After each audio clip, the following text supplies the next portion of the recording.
Maybe next time you'll think twice before you spring a lunatic from prison. Can I help you?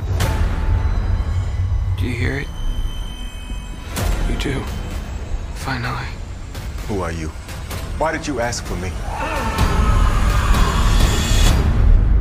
What are you doing here?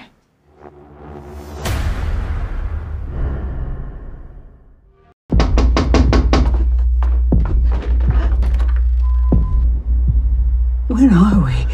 Okay, Mrs. Deaver, it's important.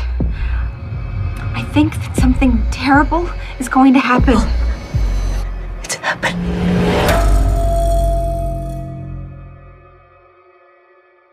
I think the initial germ of the idea of this episode was that we thought it would be interesting to tell our own deconstructed riff on Pet Sematary. Ruthie, wait in the house.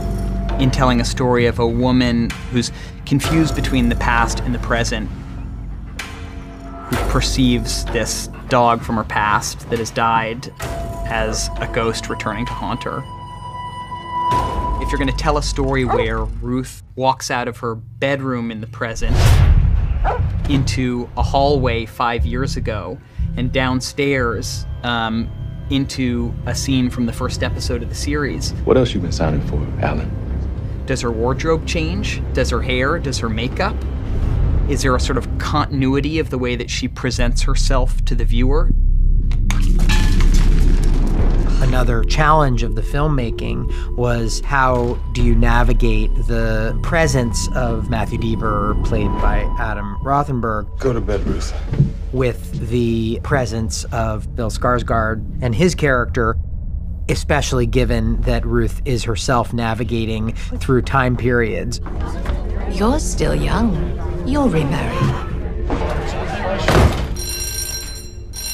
And action. The question of how we navigate from past to present and back again was a really challenging one. Lady on the internet says they were made by Vikings. Louis Chessman. We arrived at this idea that Ruth might use in these chess pieces to help her distinguish past from present.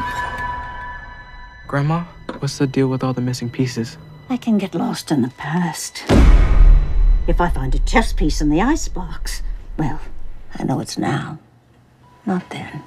It's an episode that has a really strong emotional through line. That's really a testament to Sissy. I guess the last thing to say about this episode is it really was a love story.